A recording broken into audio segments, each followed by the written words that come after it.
riko pungkiri. Innal hamdalillah nahmaduhu wa nasta'inuhu wa nastaghfiruh wa na'udzu billahi min shururi anfusina wa min sayyiati a'malina. May yahdihillahu fala mudilla lahu wa may yudlil fala hadiya lahu. Wa ala alihi wa ashabihi wa man walah wa la haula wa la quwwata illa billah. Yang terhormat Ibu Kepala Sekolah SD Negeri Nomor 1, yang kami hormati pengajar praktik CGP Angkatan 7 Kecamatan Gempol Kabupaten Pasuruan, yang kami hormati Bapak Ibu Dewan Guru SD Negeri Gempol 1 serta rekan CGP yang berbahagia. Puji syukur alhamdulillah, marilah senantiasa kita haturkan kehadirat Allah Subhanahu wa taala. Pada pagi hari ini kita dapat berkumpul bersama dalam acara diseminasi budaya positif oleh CGP Angkatan 7 Kecamatan Gempol Kabupaten Pasuruan di SDN Gempol 1 dalam keadaan sehat walafiat. Untayan salawat serta salam semoga senantiasa terlimpah curahkan kepada junjungan kita Nabi besar Muhammad Sallallahu Alaihi Wasallam. Beliau sang reformis akbar yang senantiasa kita harap-harapkan syafaatnya di akhir zaman. Bapak Ibu yang kami hormati, adapun susunan acara pada pagi hari ini yakni pembukaan menempati acara yang pertama, dilanjutkan dengan sambutan acara inti yakni penyampaian materi oleh rekan-rekan CGP Angkatan 7 Kecamatan Gempol Kabupaten Pasuruan, dilanjutkan dengan sesi tanya jawab dan ditutup dengan penutup atau doa. Baiklah Bapak Ibu yang kami hormati, marilah kita buka acara ini dengan bacaan Ummul Quran Suratul Fatihah. Semoga dengan barokah Suratul Fatihah acara ini berjalan dengan lancar tanpa halangan suatu apapun.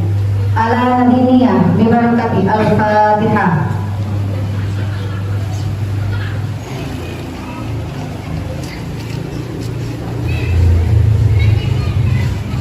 Menempati acara selanjutnya yakni sambutan yang pertama akan disampaikan oleh Ibu Kepala Sekolah SD Negeri Gempol 1 yang dalam hal ini akan diwakili oleh Bapak Margalin Wijaya. Kepada beliau dipersilakan.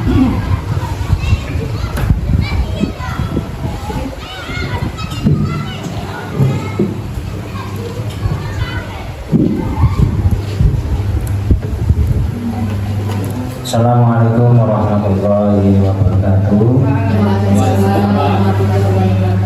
Bismillahirrahmanirrahim. Alhamdulillahirabbil alamin. Kepada yang terhormat Ibu Kepala Sekolah UPT Satuan Pendidikan SDN Negeri Gempol 1, Bapak Ibu Guru beserta staf di lembaga UPT Satuan Pendidikan SDN Negeri Gempol 1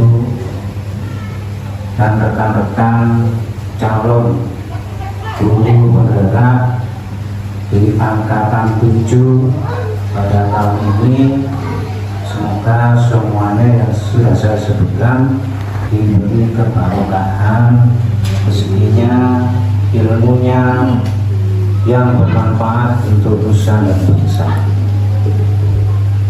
Salawat serta salam mari kita sampaikan kepada junjungan kita Nabi besar Muhammad Sallallahu Alaihi Wasallam yang telah memberikan kita contoh-contoh keteladanan pendidikan bagi anak-anak peserta didik kita.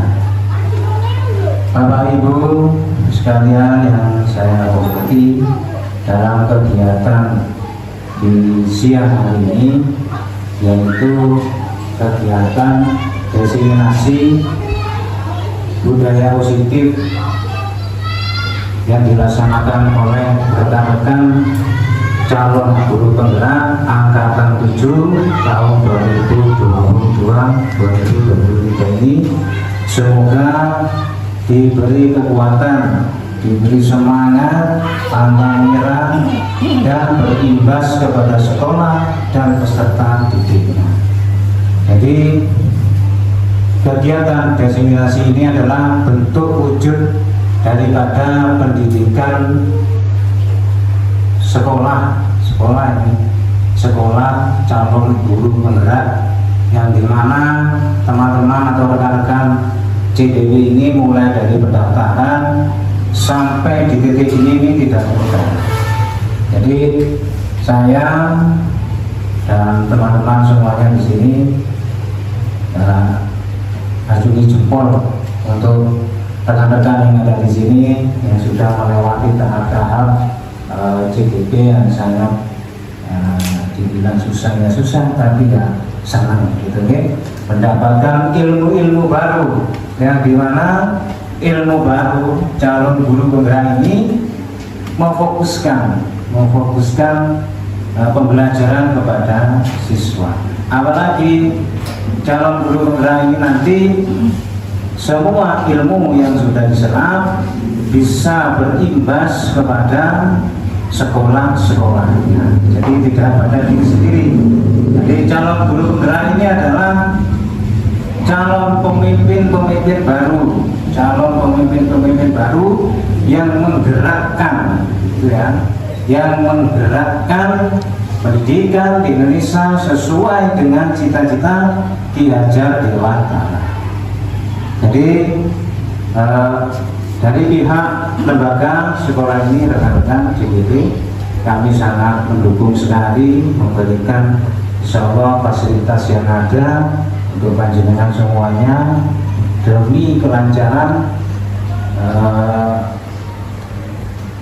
pembelajaran yang diberikan oleh asesor dari kementerian melalui kegiatan calon guru penggerak. Pokoknya yang dari saya khususnya juga teman-teman di sini sangat-sangat mendukung sekali dan kita tunggu perubahan-perubahan. Terima kasih untuk rekan-rekan yang semangat dan selalu saya doakan sehat-sehat. Jadi jangan sampai lemes, loyo, sambat, itu nih semangatnya harus tetap, apalagi sudah menyandang alma mater calon guru penggerak ini sebagai bentuk pemerintah, Kementerian Pendidikan dan Kebudayaan Republik Indonesia mempercayakan kepada panjenengan semuanya, rekan-rekan guru penggerak, untuk bisa bergerak, menggerakkan, dan tergerak.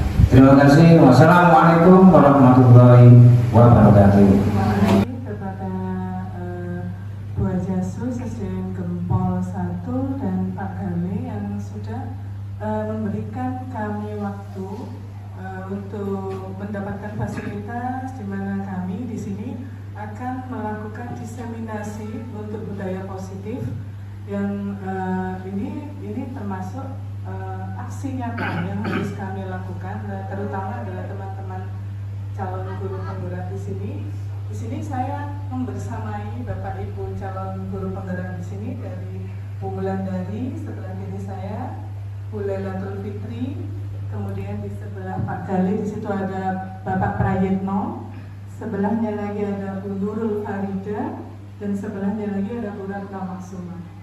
Di sini saya mengucapkan terima kasih banyak dan kami memohon untuk diseminasi budaya positif ini dapat memberikan motivasi dan menginspirasi Bapak Ibu guru hebat sekalian yang ada di sini yang mau meluangkan waktu untuk kedepannya kita seperti apa, bagaimana kita nanti menerapkan praktik baik pendidikan yang berpihak pada murid yang sekarang sedang digaungkan oleh Mas Menteri kita Bapak Nadiem Makarim, bagaimana nanti itu memberikan efek positif kepada pendidikan Indonesia seperti itu. Jadi di sini saya sendiri Nuriatul Ilmi, saya mengajar di SMK Walisono 1 Gempol, Bapak Ibu dekat dari sekolah jenengan. Mungkin bisa mampir kalau memang nanti ada yang mau didiskusikan atau kita bahas bersama. Di sini kita apa sih maksudnya diseminasi di sini? Diseminasi di sini kita mencoba untuk menyalurkan atau membiaskan, mengajak Bapak Ibu guru sekalian untuk mencoba atau menerapkan praktik baik pendidikan yang telah Bapak Ibu guru CGT ini pelajari ya, atau dapat diterapkan di sekolah Bapak Ibu guru masing-masing seperti itu. Jadi di sini saya secara pribadi saya sangat bangga dengan Bapak Ibu guru, calon guru penggerak di sini, karena mereka mempunyai istilahnya niat yang baik untuk calon anak didik kita ke depan seperti itu. Jadi saya terima kasih kembali, terima kasih banyak untuk waktu yang telah diberikan dan semua fasilitas yang telah disediakan oleh SDN Gempol 1 untuk memenuhi diseminasi budaya positif di sekolah. Terima kasih. Assalamualaikum warahmatullahi wabarakatuh. Waalaikumsalam warahmatullahi wabarakatuh.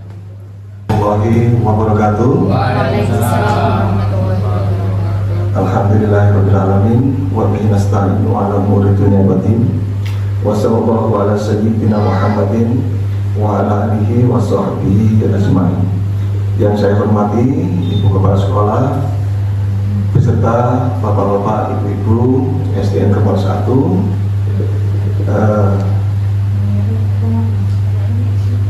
Alhamdulillah pada kesempatan ini saya bersyukur kepada Allah, kami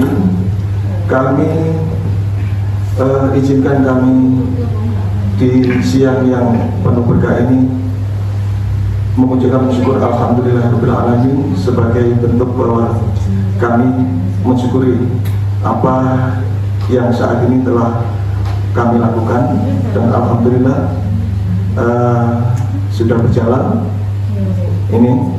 Dan tadi mungkin sudah diperkenalkan oleh Ibu PP bahwa kami, saya Prayitno, calon guru penggerak angkatan 7 dari SDN Wijapanan 5, kemudian ada Bu Indah dari SDN Gempol 3, kemudian Bu Wulandari dari SMK Bulungan, Simak dari Bulungan, kemudian ada Bu Fitri dari Carat 2, SDN Carat 2, kemudian tuan rumah Carat 1 ya, Carat 1, SDN Carat 1, tuan rumah Bu Ratna Mansuma, SDN Gempol 1. Kami berterima kasih sekali kepada Ibu Kepala Sekolah dalam hal ini telah mengizinkan kepada kami untuk menggunakan kelas ini, sekolah ini beserta fasilitasnya. Demikian juga kepada bapak-bapak, ibu guru yang telah support kepada kami atas terselenggaranya diseminasi ini. Matur nuwun Ibu Kepala Sekolah. Ya. Selanjutnya, bapak-bapak, ibu-ibu guru SDN Gempol 1, seperti yang tadi sudah disampaikan oleh Ibu PP, Ibu Nuriatul ini, bahwasanya seperti yang sudah disampaikan tadi, bahwa setelah kami belajar, maka tugas kami adalah menyampaikan pula kepada orang lain, dalam hal ini mungkin teman sejawat, rekan sejawat, lingkungan sekolah, agar juga sama-sama ya berkontribusi untuk berkontribusi dalam membangun atau mengembangkan dunia pendidikan di Indonesia, terutama di Kabupaten Pasuruan. Karena itulah dengan perasaan yang sama serta motivasi yang sama, insya Allah ketika kami registrasi calon guru penggerak, yaitu motivasi kami adalah untuk meningkatkan kompetensi sebagai seorang guru, sebagai seorang pendidik, sehingga kami berharap dengan ikut calon guru penggerak ini, kami berharap dapat memberikan sesuatu kepada dunia pendidikan, terutama di Kabupaten Pasuruan ini. Dan kami berharap diikuti juga oleh bapak-bapak, ibu guru yang lain. Saya kira itu saja bapak-bapak, ibu guru yang di SDN Negoro 1 ini. Terima kasih atas semua fasilitas yang diberikan kepada kami sehingga terselenggaranya diseminasi budaya positif ini. Jika ada tutur kata atau mungkin perilaku dari kami yang kurang berkenan, mohon dimaafkan. Wabillahi taufiq wal hidayah. Wassalamualaikum warahmatullahi wabarakatuh. Tentang disiplin positif dan nilai-nilai kebajikan universal yang akan disampaikan oleh rekan JGP Ibu Lailatul Fitri. Waktu dan tempat kami serahkan sebelumnya kepada beliau. Monggo.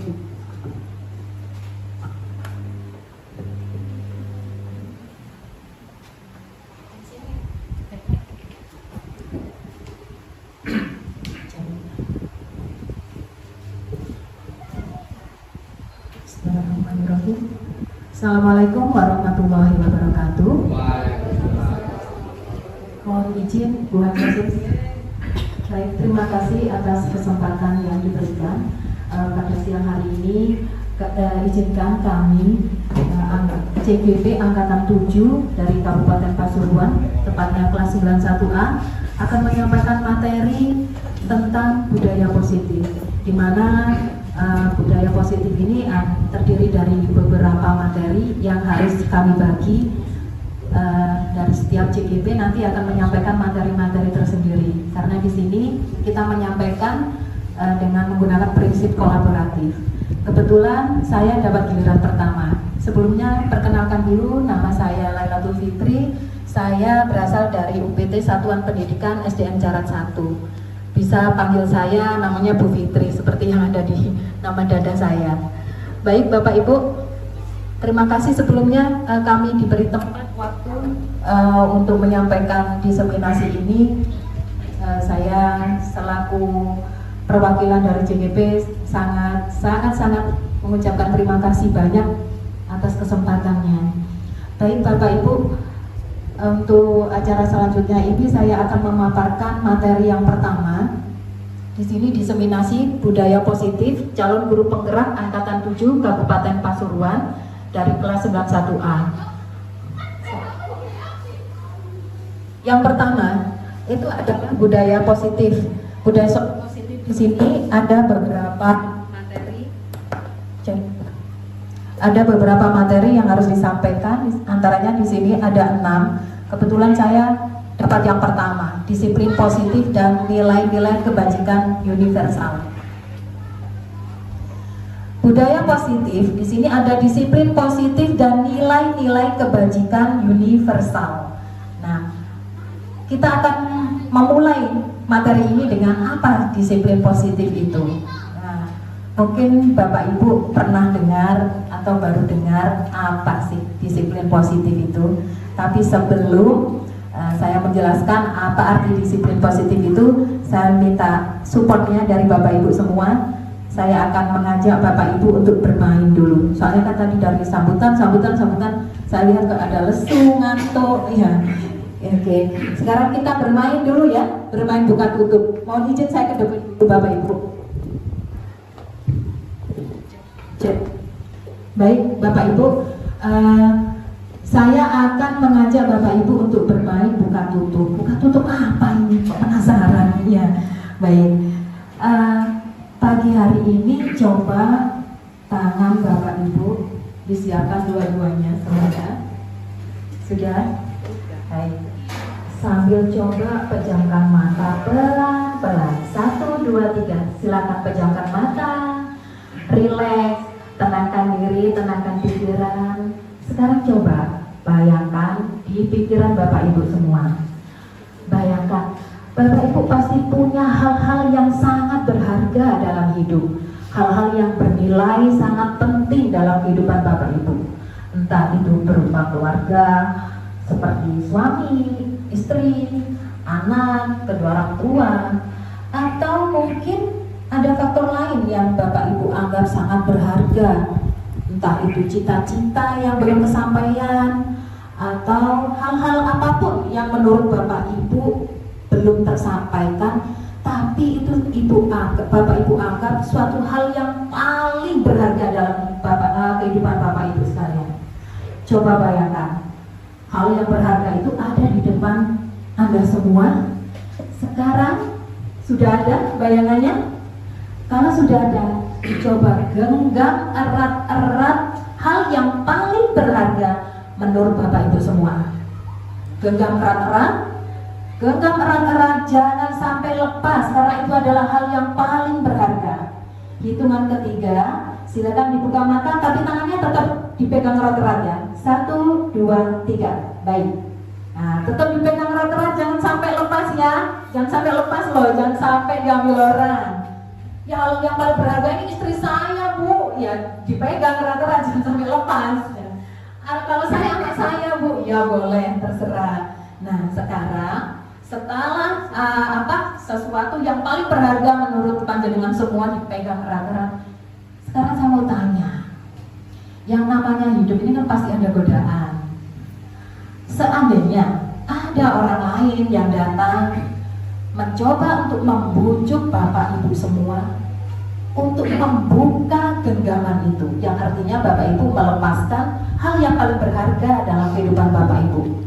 Ayolah coba, dibujuk sama temannya ini, ayolah coba, bukan, ayo pengen ngerti aku, nah gitu. Atau mungkin dipaksa, ayo bukan, tak todong kamu, nah misalnya. Kemudian bisa juga diintimidasi, kalau kamu tidak mau membuka genggaman itu, saya akan membunuhmu atau segala macam. Atau mungkin yang paling sensitif sekarang, ayo bukan, pakai duit, nah misalnya, yang paling berharga. Nah, kira-kira Bapak Ibu ini mau membuka atau tidak? Ayo bukaan pakai SAM. Nah, misalnya. Ayo, kira-kira dibuka apa enggak Bapak Ibu? Ada yang dibuka SAM, emang ya. Saya buka aja gitu. Berarti kalau dibuka, artinya sesuatu yang paling berharga itu lepas. Nah, tapi ada juga, saya ini orang yang punya prinsip, nah ini paling berharga dalam hidup saya pegang erat-erat meskipun nyawa taruhannya. Nah, ada juga yang seperti itu. Nah, sekarang saya mau tanya Bapak Ibu, menurut panjenengan, ketika jenengan semuanya menggenggam erat-erat, ya, menggenggam erat-erat, itu kontrolnya terdapat pada siapa? Orang lain kan? Atau diri sendiri? Siapa Bapak Ibu? Diri sendiri. Coba suaranya agak kencengan sedikit biar kelihatan lebih semangat gitu loh. Siapa Bapak Ibu? Nah, betul sekali, kontrolnya diri sendiri. Asal iman kuat Bu, lagi kayak saya ya tak lepas Bu, gitu. Iya, sekali lagi semua itu bergantung pada diri sendiri. Intinya adalah bentuk kontrol diri sendiri. Itu adalah siapa? Diri kita sendiri. Tapi kadang susahnya apa? Hal yang paling sulit itu adalah mengontrol diri sendiri. Nah, untuk mengontrol diri ini apa hubungannya dengan disiplin positif? Nah, di sini kita hubungkan dengan kaitan dunia pendidikan. Menurut KHD atau Ki Hajar Dewantara, di mana ada kemerdekaan, disitulah harus ada disiplin yang kuat. Sungguh pun disiplin itu bersifat self-disiplin, yaitu kita sendiri yang mewajibkan kita dengan sekeras-kerasnya. Tetapi itu sama saja, sebab jikalau kita tidak cakap melakukan self-disiplin, wajiblah penguasa lain mendisiplinkan kita. Nah, dan peraturan demikian itulah harus ada di dalam suasana yang merdeka. Jadi kesimpulannya, jika kita tidak bisa mengontrol diri sendiri, maka orang lain akan mengambil alih untuk mengontrol diri kita. Tergantung kita mau nggak dikontrol orang lain. Ya, kalau dikontrol dalam hal positif, kalau dalam hal negatif, jangan sampai. Nah, makanya kita harus bisa mengontrol diri sendiri. Dan ketika kita mengontrol diri sendiri, itu letaknya harus ada yang namanya merdeka. Merdeka apa? Merdeka jiwa kita. Jadi kata Bapak KHD, kalau kita nggak merdeka, kita nggak bisa mengontrol diri kita. Kita akan dikontrol oleh orang lain. Nah, Definisi kata merdeka menurut Ki Hajar Dewantara adalah merdeka yang artinya tidak hanya terlepas dari perintah saja, akan tetapi juga cakap buat memerintah diri sendiri. Jadi harus bisa memerintah diri sendiri, harus bisa mengontrol diri sendiri. Jangan sampai kita dikontrol oleh orang lain. Nah, pendapat dari Bapak Ki Hajar Dewantara tadi itu selaras dengan pendapat oleh Dian Gosen. Beliau itu seorang praktisi pendidikan juga, yang menyatakan bahwa disiplin diri dapat membuat seseorang menggali potensinya menuju kepada sebuah tujuan, sesuatu yang dihargai dan bermakna. Dengan kata lain, disiplin diri juga mempelajari bagaimana cara kita mengontrol diri dan bagaimana menguasai diri untuk memilih tindakan yang mengacu pada nilai-nilai yang kita hargai. Jadi, ketika kita mengontrol diri sendiri, itu pasti punya tujuan. Tujuannya apa? Untuk mencapai yang namanya nilai-nilai yang kita hargai. Nilai-nilai yang anggap kita penting tadi, itu harus patut kita pertahankan. Jadi jangan sampai diambil orang lain, meskipun itu digoda dengan intimidasi, digoda, atau mungkin ada iming-iming uang. Nah, tapi jika kita mempunyai kontrol diri yang sangat kuat, insya Allah kita bisa menjadi pribadi yang hebat. Nah, kaitannya dengan dunia pendidikan apa? Nah, seseorang yang memiliki disiplin diri berarti mereka bisa bertanggung jawab terhadap apa yang dilakukannya, karena mereka mendasarkan tindakan mereka pada nilai-nilai kebajikan universal. Wah, di sini ada kata-kata kebajikan universal, Bapak Ibu. Apa ini kebajikan universal ini? Nah, jadi intinya jika seseorang itu sudah mantap di dalam dirinya, punya jiwa yang merdeka, mempunyai disiplin diri yang sangat kuat, maka dia akan secara tidak langsung akan mengaplikasikan dalam kehidupan sehari-hari berupa apa? Tindakan-tindakan positif yang bernilai. Tentunya orang yang bisa mengontrol dirinya sendiri, dia tidak mungkin berbuat yang merugikan orang lain atau melakukan perbuatan yang tidak bertanggung jawab. Nah, jadi disiplin diri itu penting sekali. Karena apa? Berhubungan dengan cara kita mengontrol diri kita sendiri. Lalu kaitannya apa dengan dunia pendidikan? Ada kaitannya, Bapak Ibu. Ini sebagai pendidik, kita sebagai pendidik, sebagai guru, tujuan kita adalah menciptakan anak-anak yang memiliki disiplin diri sehingga mereka bisa berperilaku dengan mengacu pada nilai-nilai kebajikan universal dan memiliki motivasi intrinsik, bukan ekstrinsik.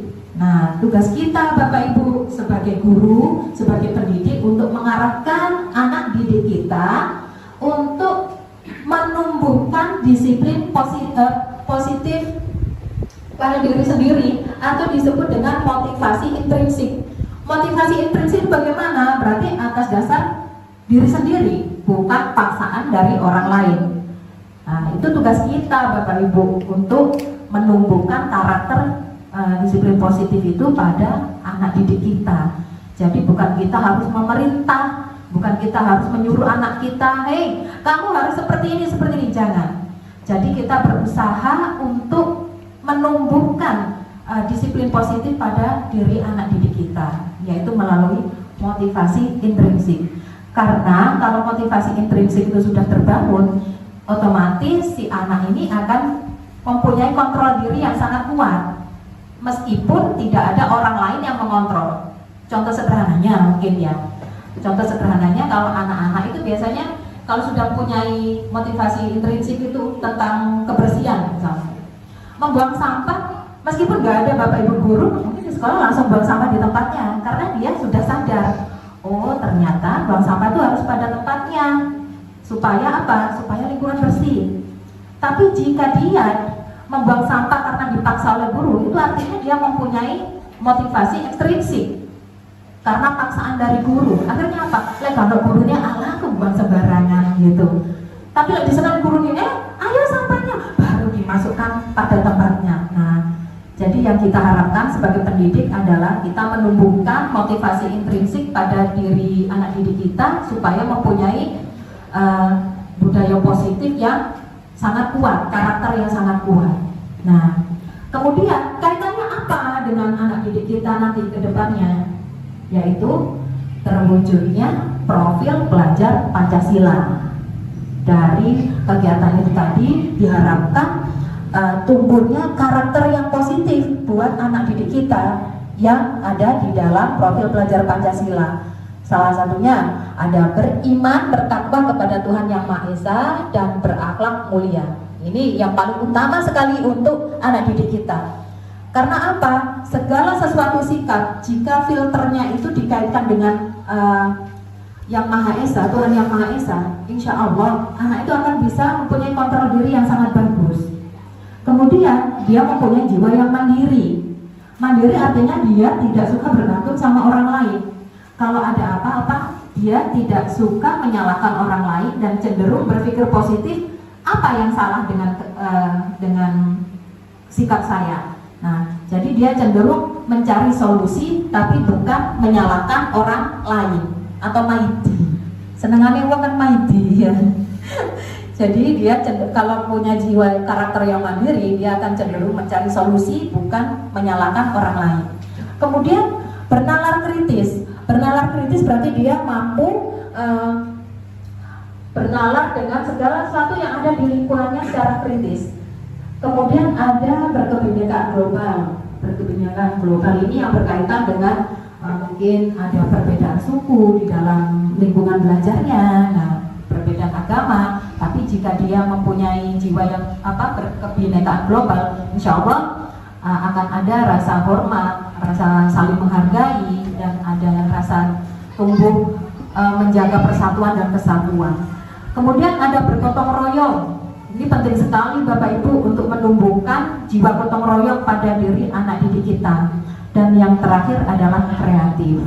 Nah, dari keenam dimensi profil pelajar Pancasila ini akan sangat diharapkan untuk tumbuh di dalam diri anak didik kita, supaya mempunyai karakter yang kuat, disiplin positif yang kuat, yang kedepannya untuk mengarah kepada nilai-nilai kebajikan secara universal.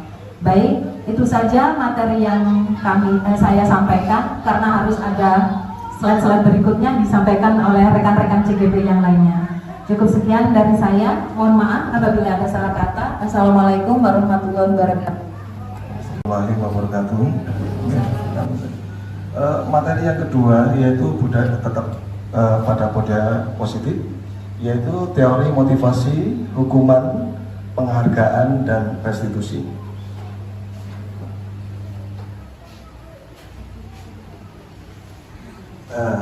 Untuk motivasi Bapak-bapak, Ibu-ibu, ini menurut Diani Gosen ini terbagi menjadi 3 motivasi, yaitu yang pertama, untuk menghindari ketidaknyamanan atau hukuman. Biasanya anak itu akan bertanya ketika melakukan sesuatu atau diperintahkan oleh seorang guru. Biasanya berpikir begini, apa yang akan terjadi jika saya tidak melaksanakannya? Nah, seperti itu biasanya. Hingga akhirnya apa, Bapak, Ibu? Yang terjadi yaitu motivasi eksternal, karena kemungkinan takut dihukum. Jadi seorang anak itu melakukan sesuatu seperti yang kita inginkan, yang diinginkan oleh guru, tapi anak itu tidak ikhlas dari dirinya, tapi takut terhadap hukuman. Nah, ini maksudnya seperti itu. Jadi dia melakukannya, tapi bukan karena keinginannya, yang ikhlas tidak. Itu. Sehingga disebut di situ adalah motivasinya adalah motivasi eksternal. Ya. Yang kedua, motivasi yang kedua yaitu untuk mendapatkan imbalan atau penghargaan dari orang lain.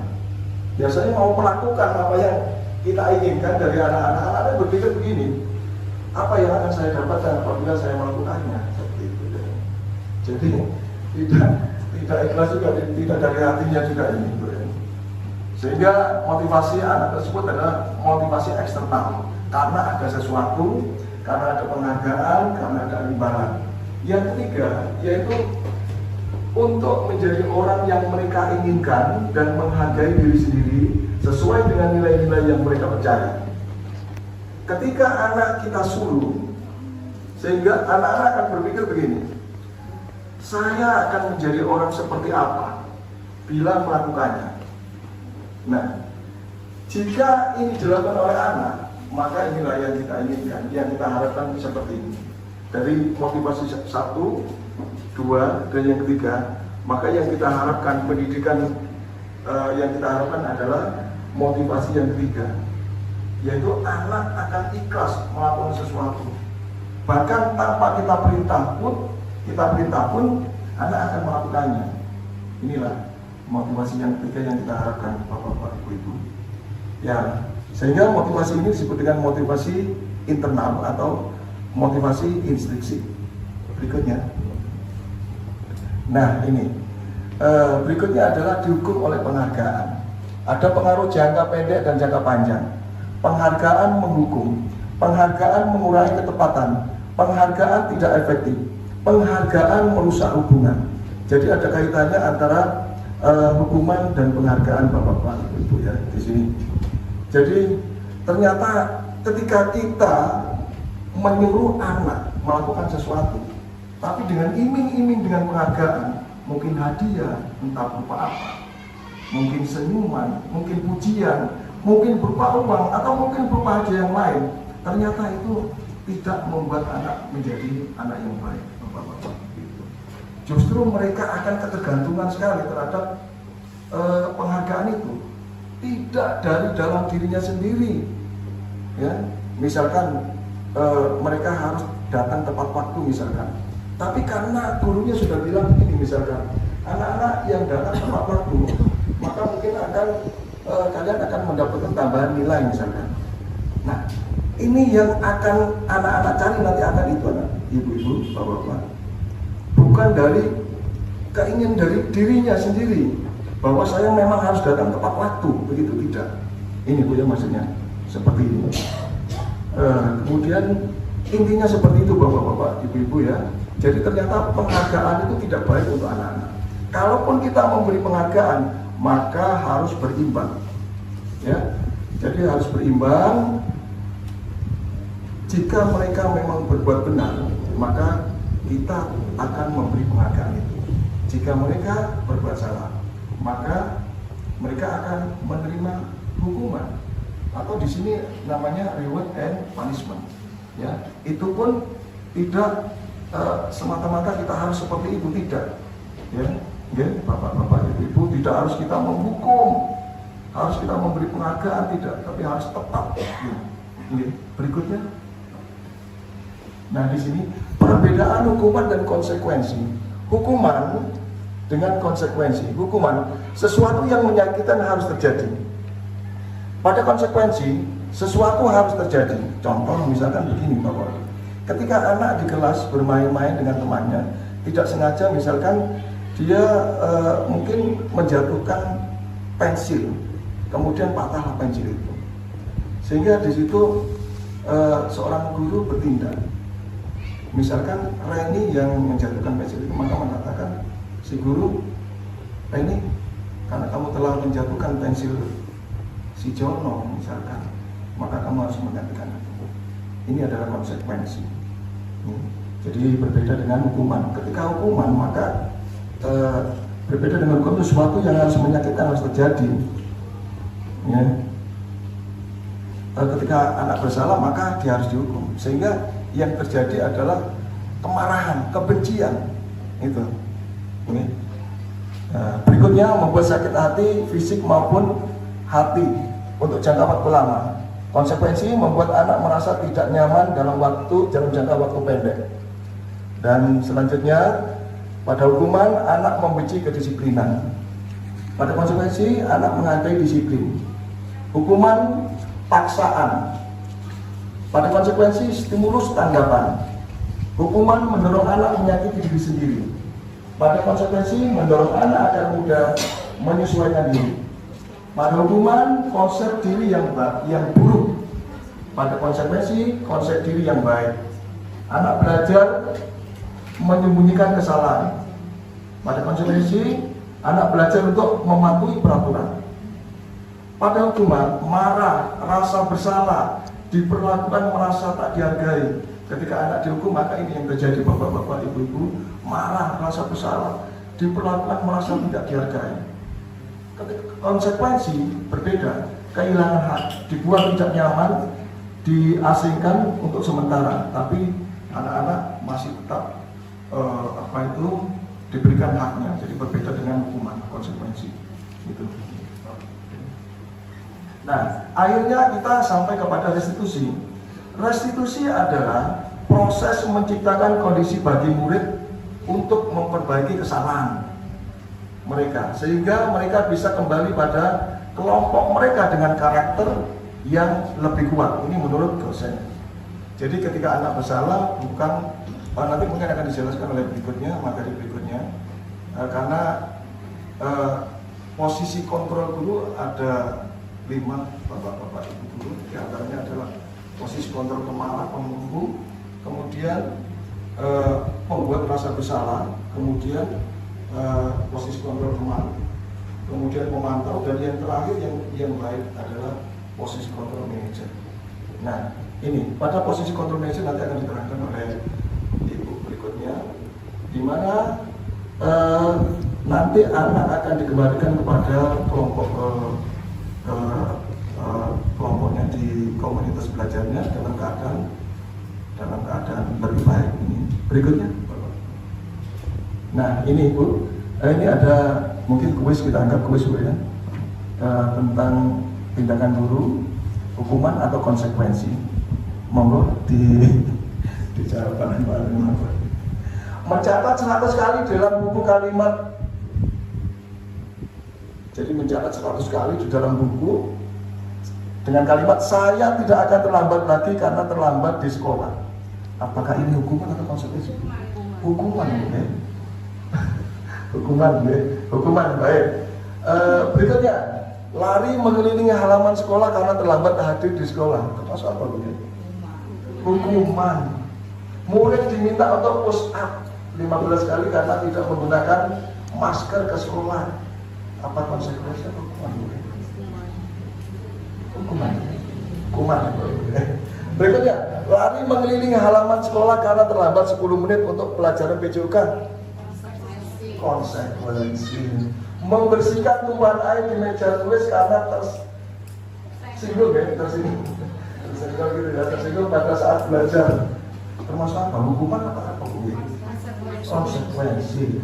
Menggantikan kertas tugas teman yang dicoret ini termasuk hukuman. Menggantikan kertas.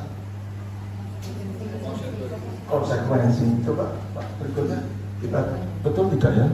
Ternyata alhamdulillah semuanya bisa ya. Alhamdulillah semuanya bisa. Ya.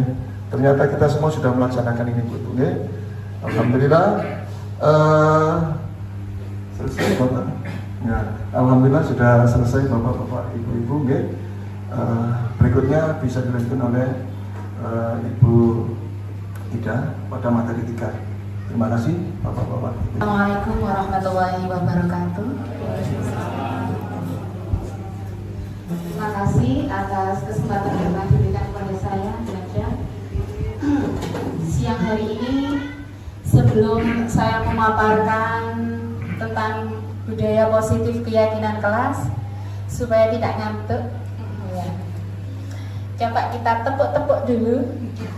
Kalau tepuk pagi, saya bilang pagi, jangan 1 kali ini ya, pagi. Siang 2 kali ya.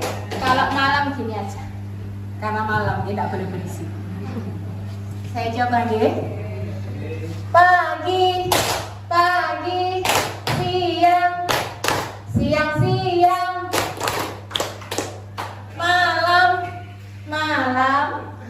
malam. Makasih Bapak Ibu, saya tidak ngantuk ya. Tunggu malam. Baiklah, akan saya lanjutkan memaparkan materi. Ya, ini tentang keyakinan kelas. Apa sih keyakinan kelas itu Bapak Ibu? Keyakinan kelas adalah salah satu disiplin positif yang bisa kita terapkan dalam membangun budaya positif di sekolah. Dengan adanya keyakinan kelas, di setiap kelas diharapkan dapat mewujudkan tujuan pendidikan yang berorientasi pada profil pelajar Pancasila. Lanjut. Sebagai langkah awal untuk menerapkan budaya positif, bisa dimulai dengan membuat kesepakatan kelas atau keyakinan kelas. Dalam pelaksanaannya, kesepakatan kelas atau keyakinan kelas ini harus melibatkan peserta didik. Menurut Galsen pada tahun 1998, suatu keyakinan akan lebih memotivasi seseorang dari dalam atau memotivasi secara intrinsik.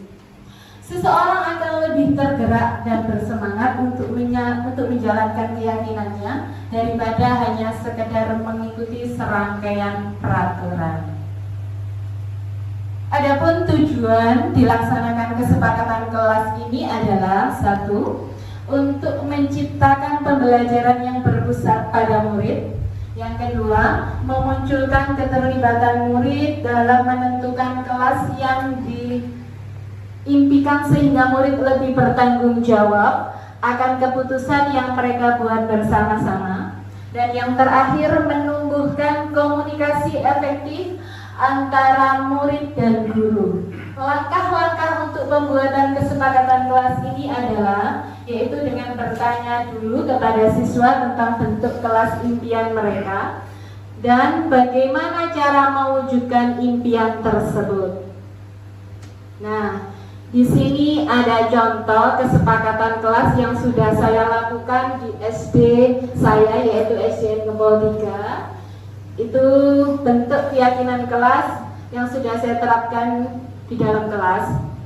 Jadi dari jawaban yang diberikan siswa ini, guru mencoba merangkum menjadi poin-poin yang akan diterapkan di kelas.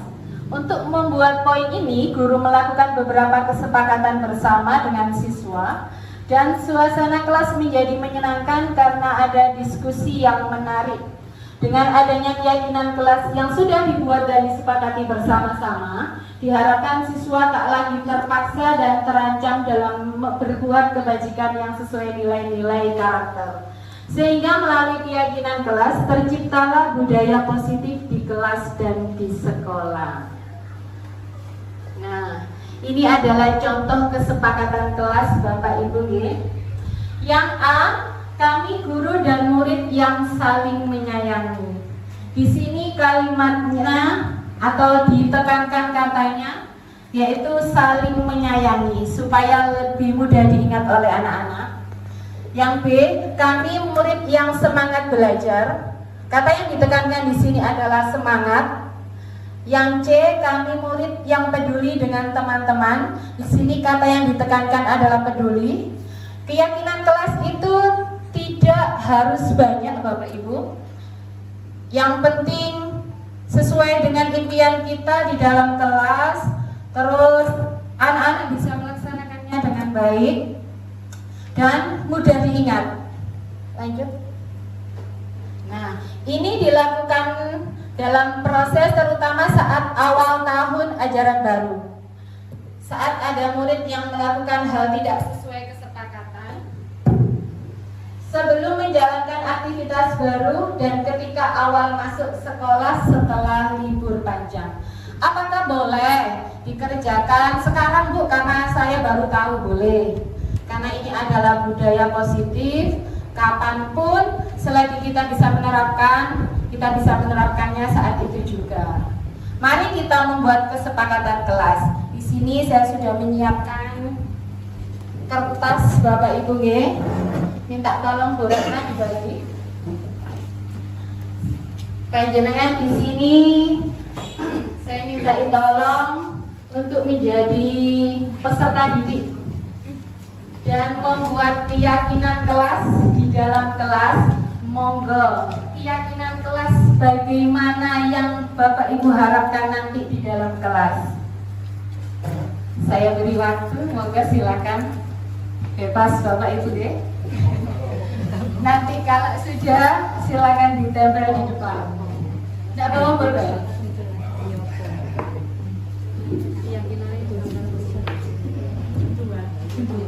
Keyakinannya tentang budaya positif Bapak Ibu.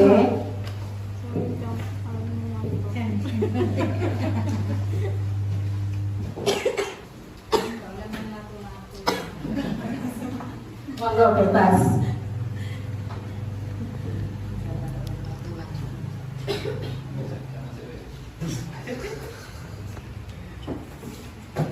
Kalau sudah boleh langsung ditempel Bapak Ibu, sudah disediakan. Oh iya, dibantu menempel sama Bu Ratna, monggo kalau sudah. Nanti saya bacakan.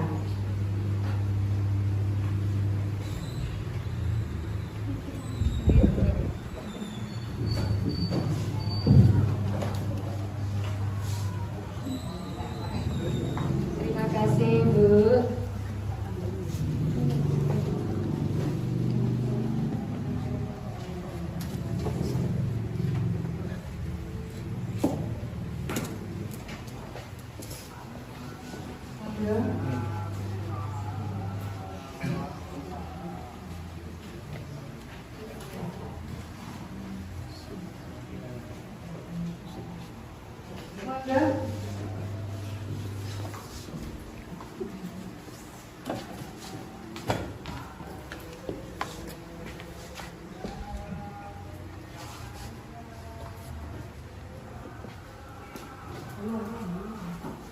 Sampun sedanten.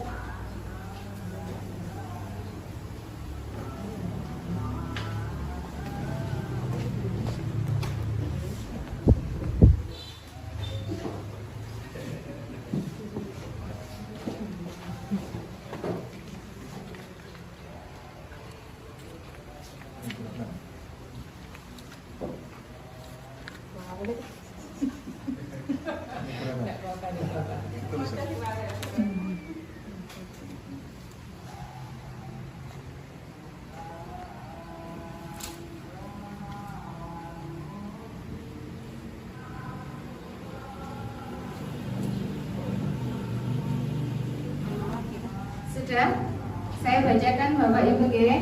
Di sini saling menghargai. Sesuai apa mboten? Sesuai. Menghargai pendapat orang lain atau teman. Sesuai. Membuang sampah di tempatnya. Sesuai. Menghargai guru dan teman. Sesuai. Belajar menghargai teman. Sesuai. Tidak meninggalkan. Belum sampai. Datang tepat waktu dan piket membersihkan kelas. Sesuai nggih? Dan yang terakhir jaga kebersihan. Sesuai nggih? Jadi di sini Bapak Ibu sudah sangat menguasai sekali tentang budaya positif sebenarnya. Jadi semuanya ini merupakan keyakinan kelas yang bisa diterapkan di sekolah Bapak Ibu. Jadi cukup sekian dari saya, dan ini ada pesan sponsor sebenarnya supaya tidak jenuh. Silakan Bapak Ibu berdiri dulu.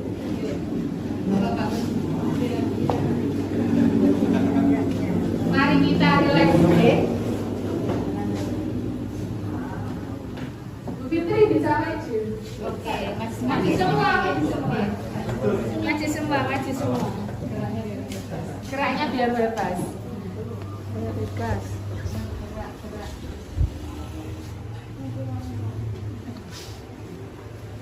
Buka tutup. Buka tutup, bertemu tangan.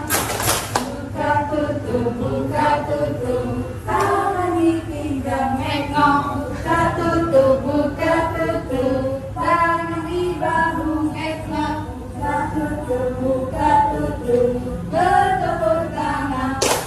Digulung-gulung, sambil tertawa. Digulung-gulung, sambil menangis. Digulung-gulung, sambil teriak. Digulung-gulung, teriak patuh. Agak cepat dikit ya, diulang lagi. Sekali lagi Pak.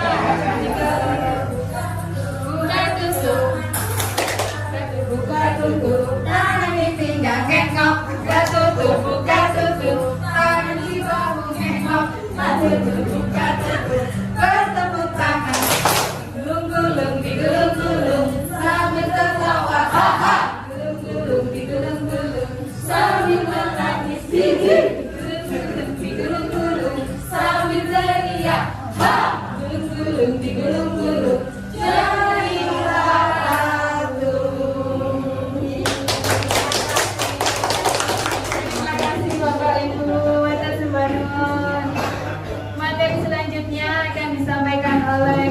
Bapak Ibu, mudah-mudahan tadi sudah breaking.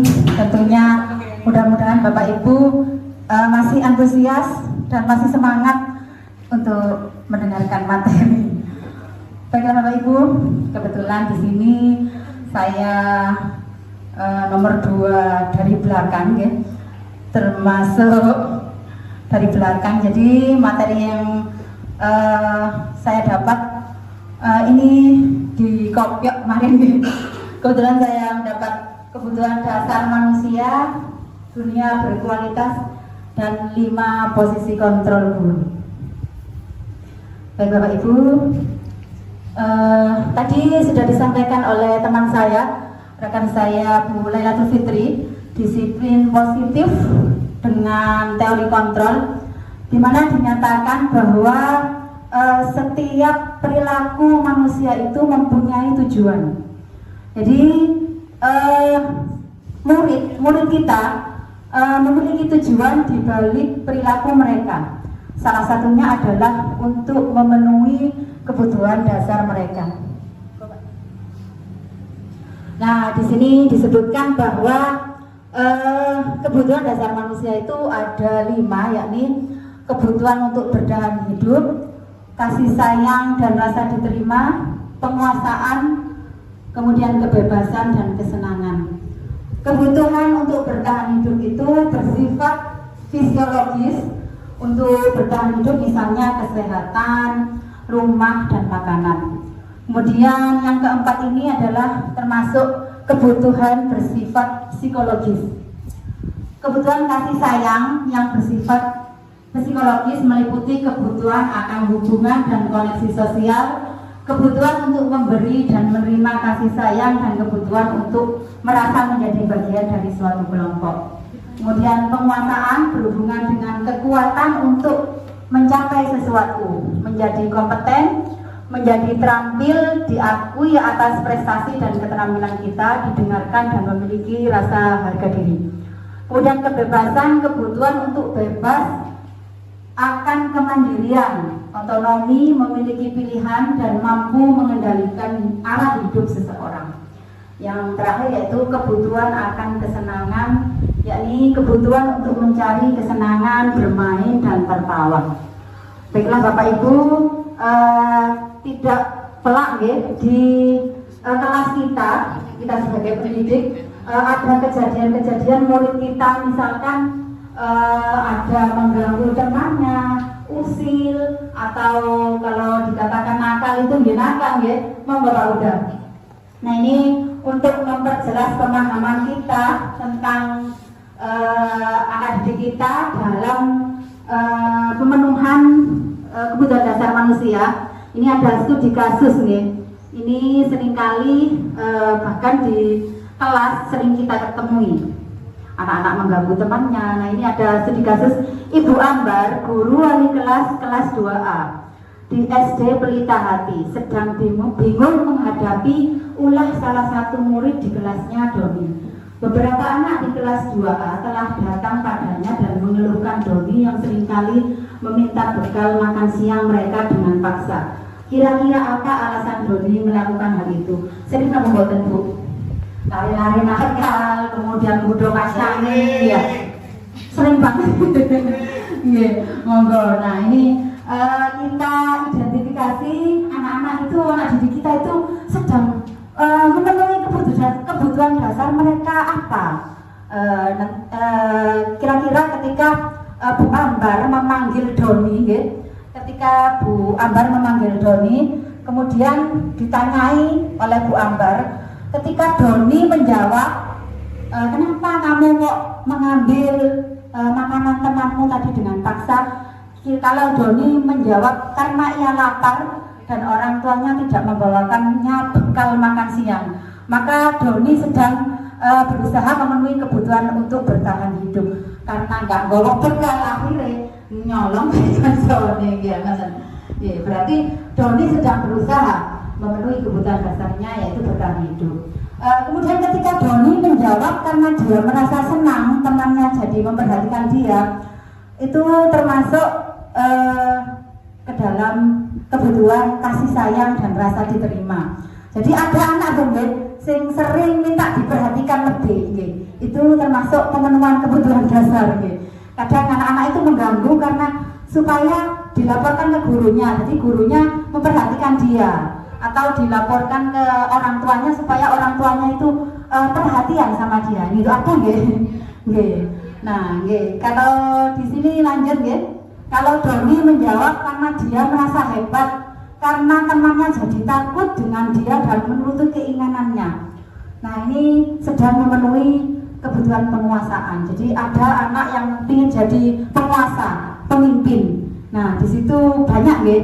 Kadang wedi ya aku kabeh. Nah, ora lho wedi aku kabeh. Nah, itu sedang memenuhi kebutuhan penguasaan. Yang keempat, apabila Doni menjawab dia merasa bosan dengan bekal makanan yang dibawa ibunya dari rumah karena ibunya selalu membawakan bekal yang sama. Oleh karena itu dia ingin mencoba makanan teman-temannya yang beraneka ragam. Ono arek sing usir pengen nyicipi kanca-kancane karena dia bosan dengan makanan ibunya. Nah, itu dia sedang memenuhi kebutuhan dasar kebebasan. Dan yang terakhir, kalau Doni menjawab bahwa ia melakukannya karena iseng saja, kemudian menikmati ekspresi wajah teman-temannya yang kesal, lucu bu, arek-arek murid-murid itu lucu bu. Nah, itu juga sedang juga memenuhi kebutuhan dasar berupa kesenangan. Itu Bapak Ibu kira-kira dapat dipahami nggih? Jadi kalau ada muridnya mungkin seperti itu, ditanyai dulu kira-kira dia sedang memenuhi kebutuhan dasarnya apa nih. Semua orang senantiasa berusaha untuk memenuhi kebutuhannya dengan berbagai cara. Bila mereka tidak bisa mendapatkan kebutuhannya dengan cara yang positif, mereka bisa melanggar peraturan atau melakukan hal-hal yang tidak sesuai dengan nilai-nilai kebajikan.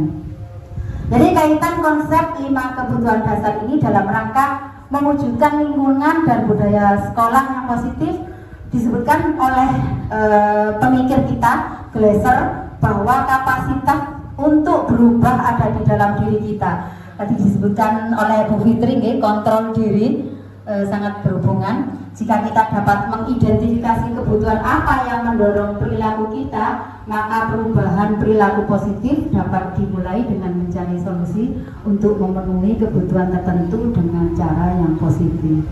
Wonten nggih Bapak Ibu, monggo Pak Uda. Yang kedua yakni selanjutnya dunia berkualitas. Nopo sih Bu dunia berkualitas niku? Aneh-aneh mawon sing nggih. Dunia berkualitas niku adalah tempat khusus dalam pikiran, tempat menyimpan gambaran representasi diri semua yang kita inginkan. Jadi oleh Bapak William Glasser menyebutnya seperti semacam album foto. Jadi yang isinya tidak terlalu banyak, tapi berisi hal-hal yang penting, yang benar-benar terbaik dalam hidup. Nah, bedanya apa dengan kebutuhan dasar? Kebutuhan dasar bersifat lebih umum dan universal, sedangkan dunia berkualitas lebih unik dan personal. Jadi murid juga mempunyai gambaran dunia berkualitas. Nah, kita sebagai pendidik, sebagai guru, hendaknya kita memasukkan hal-hal yang bermakna dan nilai-nilai kebajikan yang hakiki ke dalam dunia berkualitas mereka. Jadi impian mereka, apa keyakinan mereka, kemudian dengan apa cita-citanya, itu kita memasukkan hal-hal yang positif berupa nilai-nilai kebajikan yang hakiki. Begitu ya Bapak Ibu. Yang terakhir yakni 5 posisi kontrol guru. Bapak Ibu, kita sebagai pendidik tentunya kita melakukan kontrol, baik kita sebagai pendidik, kalau kita sebagai pendidik melakukan kontrol terhadap murid kita, sebagai orang tua terhadap anak kita, keluarga kita, kalau kita sebagai pimpinan kepada bawahan kita atau anak buah kita. Nah, ini kira-kira kita belajar memahami kira-kira yang sudah kita lakukan itu sebagai posisi kontrol apa yang sudah kita lakukan selama ini. Nah, di sini ada 5 posisi kontrol, nggih. Dari Pak Glasser juga lagi, nggih. Jadi ada posisi penghukum, pembuat orang merasa bersalah, teman, pemantau dan manajer. Nggih. Niki kalau dikaitkan dengan teori motivasi niku, kalau penghukum dan membuat orang merasa bersalah itu termasuk motivasi eksternal, kemudian kalau motivasi intrinsik itu sebagai posisi control manager. Bagaimana perbedaannya antara penghukum, pembuat orang merasa bersalah, teman, pemantau, dan manajer? Ketika kita sebagai guru berbuat, nah kalau sebagai penghukum kita menghadik, menunjuk-nunjuk ngeten, ulang gak sering belum menunjuk-nunjuk, ayo kamu yang salah itu kamu, bukan bulan masih darah gini-gini katanya, menyakiti, menyindir. Kalau sebagai pembuat orang merasa berceramah tapi dengan nada yang halus, jadi kayak menyindir tapi dengan nada halus, ibu kecewa, seharusnya kamu itu begini gitu. Kalau sebagai posisi kontrol teman, membuatkan alasan-alasan untuk muridnya.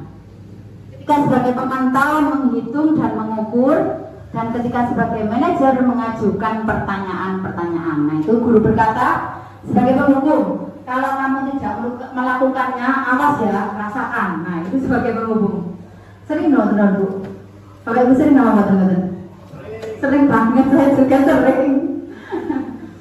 Kalau sebagai pembuat orang bersalah, kamu seharusnya sudah tahu, ibu lelah sekali mengatakannya.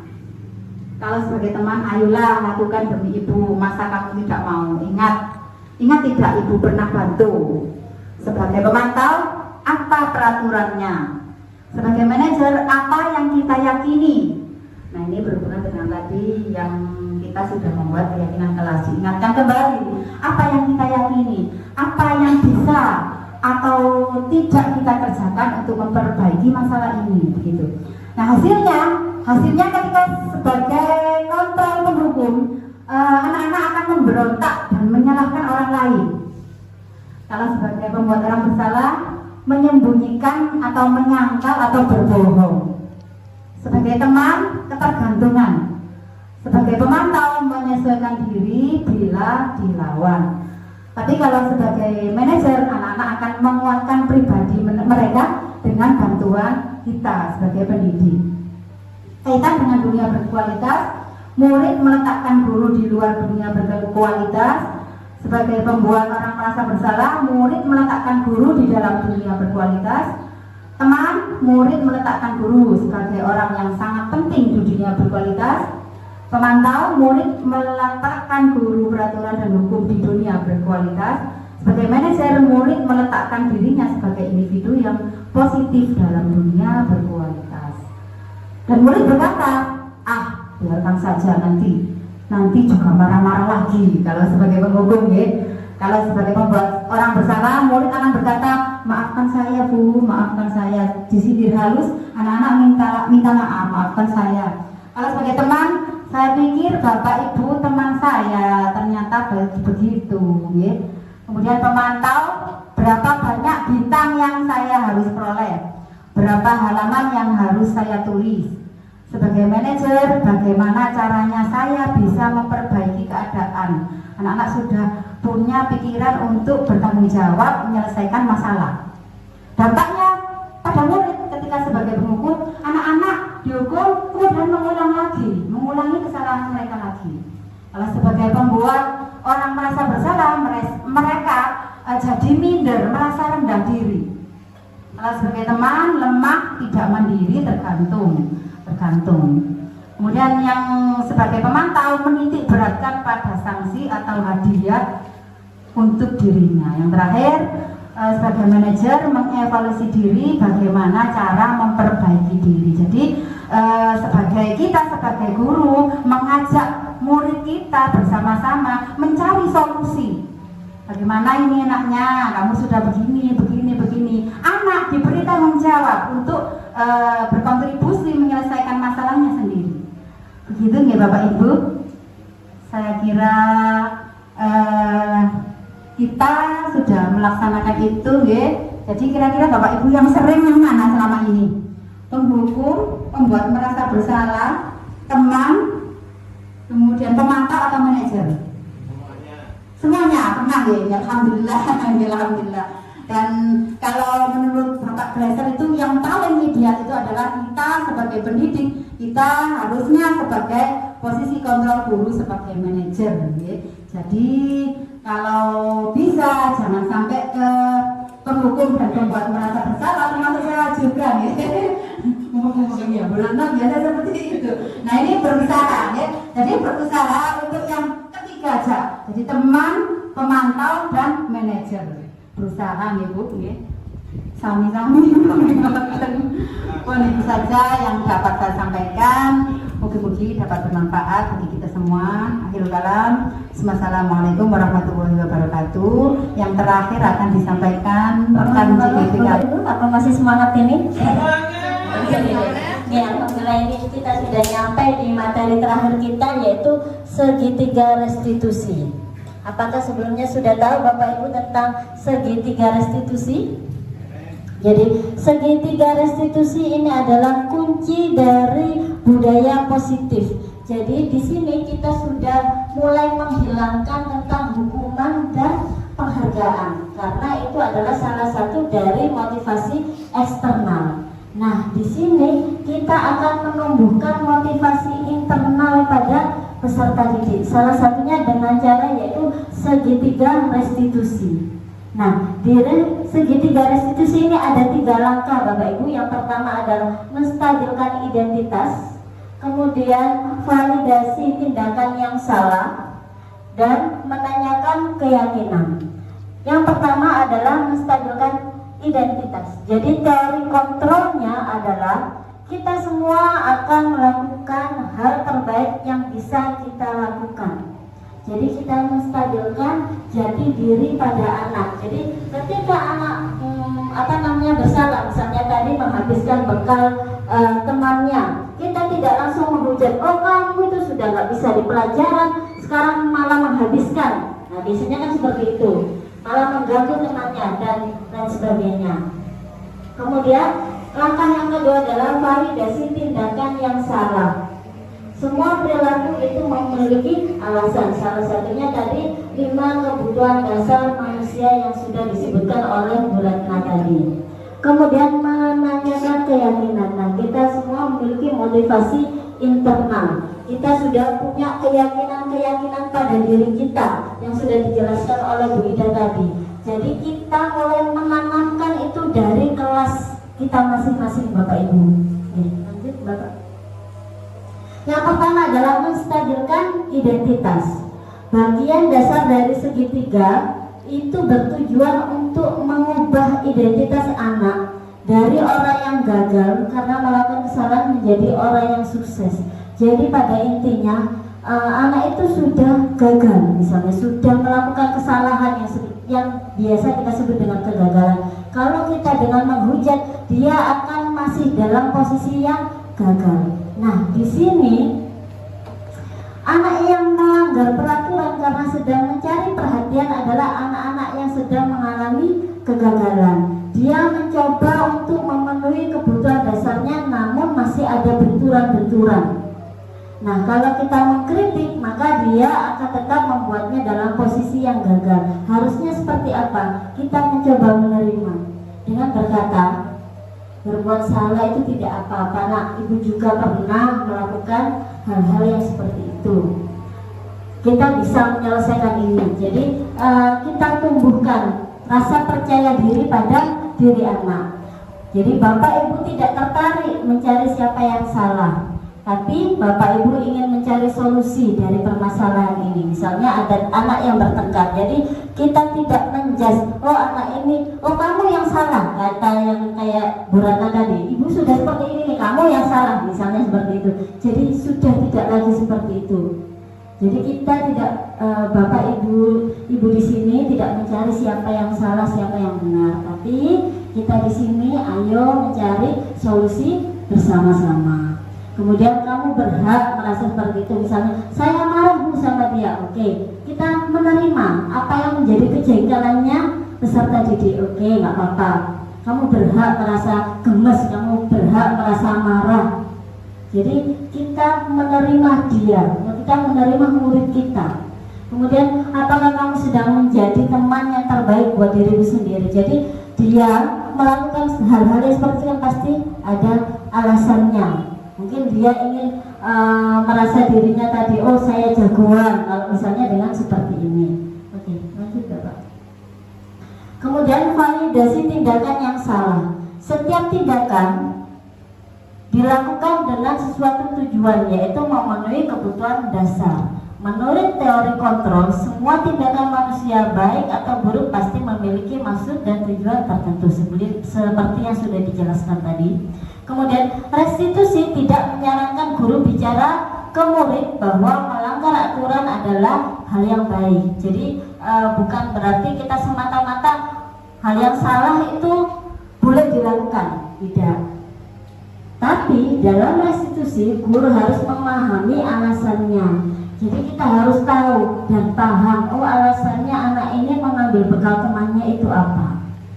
Kemudian dan paham bahwa setiap orang pasti akan melakukan yang terbaik di waktu tertentu. Jadi kita menumbuhkan rasa percaya kepada murid kita, pasti suatu saat dia akan melakukan hal yang terbaik di dalam hidupnya. Nah, dan guru akan berkata ketika memvalidasi tindakan ini, padahal kamu bisa melakukan hal yang lebih baik, yang lebih buruk dari ini ya. Misalnya, oh saya gemes bu, saya ingin nonjok. Oh, berarti kamu bisa melakukan hal yang lebih parah dari ini misalnya. Oh, kamu pasti punya alasan mengapa melakukan hal itu misalnya. Oh, kamu pasti punya alasan kenapa kamu mengambil bekal teman kamu. Iya bu, saya akhirnya dia bisa terbuka. Kamu patut bangga pada dirimu sendiri karena kamu telah melindungi sesuatu yang penting buat kamu, dan kamu boleh mempertahankan sikap itu. Nah, di sini tapi kamu harus menambahkan dengan sikap-sikap yang baru. Nah, disinilah kita menanamkan keyakinan-keyakinan yang positif. Begitu. Nah, langkah yang terakhir adalah menanyakan keyakinan. Dalam teori kontrol menyatakan bahwa pada dasarnya termotivasi secara internal. Jadi di sini kita menumbuhkan motivasi yang ada pada dalam diri anak. Ketika identitas sukses telah tercapai, maka anak akan siap untuk dihubungkan dengan nilai-nilai yang dia percaya. Nah, apa yang kita percaya sebagai apa yang sudah kita yakini. Misalnya, oh iya bu, saya harus menghargai diri sendiri dan orang lain. Oh iya bu, saya memang harus membuang sampah pada tempatnya. Oh iya bu, saya tidak akan datang terlambat lagi. Jadi motivasi yang ada pada dirinya, saya ingin menghargai waktu. Kemudian apa bayangan kita? Kamu ingin menjadi orang yang seperti apa misalnya. Nah, setiap anak pasti kan kalau ditanya kamu nantinya pengen seperti apa, dia sudah punya bayangan. Nah, di sana tugas kita sebagai seorang guru adalah menanamkan dan meyakinkan fokus pada apa yang mereka inginkan, seperti itu. Memang sulit ya terkadang apa yang kita pelajari dan bagaimana mengaplikasikannya, tapi insya Allah kalau misalnya selama ini sebenarnya kita sudah melakukan tapi belum fokus. Jadi intinya sekarang bagaimana kita melakukan segitiga restitusi ini dengan tiga langkah tadi Bapak Ibu. Sekian, terima kasih. Wassalamualaikum warahmatullahi wabarakatuh. Terima kasih untuk teman-teman calon guru penggerak. Saya mau tanya, biasanya di kelas itu kan ada peraturan kelas. Sekarang dirubah dengan keyakinan kelas. Mengapa seperti itu? Dan apakah anak-anak lebih mudah memahami antara peraturan dengan keyakinan kelas? Terima kasih. Memahami yang namanya yakin. Ketika kita yakin kepada sesuatu, berarti kita, oh iya, misalnya sekarang pada pandemi itu ada perintah memakai masker, terus cuci tangan menggunakan sabun dan air mengalir. Ketika itu dijadikan peraturan, akan menjadi sebuah beban, dan ketika itu dijadikan keyakinan, oh iya, saya yakin berarti supaya saya sehat. Berarti ini adalah suatu keyakinan yang mudah dan dari hati bisa diterima oleh anak-anak. Dan tidak terlepas juga dari nilai-nilai keselamatan atau kesehatan, inilah yang kita sebut dengan suatu nilai keyakinan, nilai-nilai kebajikan atau prinsip-prinsip universal yang disepakati bersama secara umum. Cukup mungkin ini dari saya. Mungkin ada teman yang menambahkan. Tambahan dikit ya. Kalau lebih spesifiknya gini, kenapa kok keyakinan kelas, kok bukan peraturan kelas?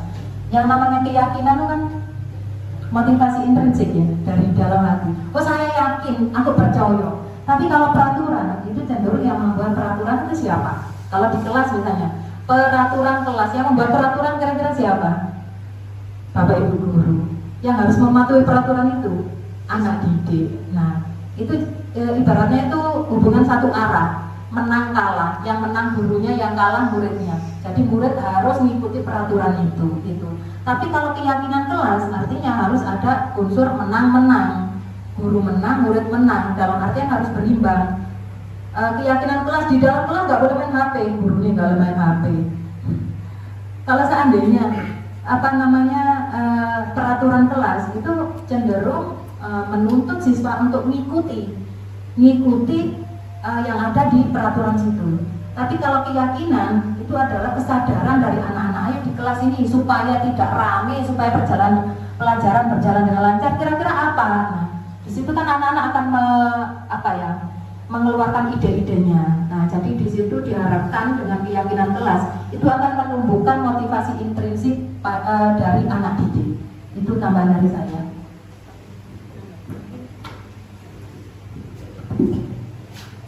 Alhamdulillah, cukup ya?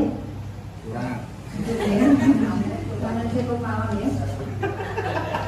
Allahumma a'inna ala dzikrika wa syukrika wa husni ibadatik. Allahumma arinal haqqa haqqan warzuqna ittiba'ah wa arinal batila batila warzuqna ijtinabah wa la taj'alhu mutasyabihan 'alaina. Rabbana zalamna anfusana wa illam taghfir lana wa tarhamna lanakunanna minal khasirin. Rabbana hab lana min azwajina wa dhurriyyatina qurrata a'yun waj'alna lil muttaqina imama. Rabbi hab li minas solihin, Rabbi hab li minas solihin. Rabbi ja'alni muqimas sholati wa min dzurriyyati Rabbana wa taqabbal du'a. Rabbana atina fid dunya hasanah wa fil akhirati hasanah wa qina adzabannar. Subhana rabbika rabbil izzati amma yasifun wa salamun alal mursalin walhamdulillahi rabbil alamin. Bismillahirrahmanirrahim.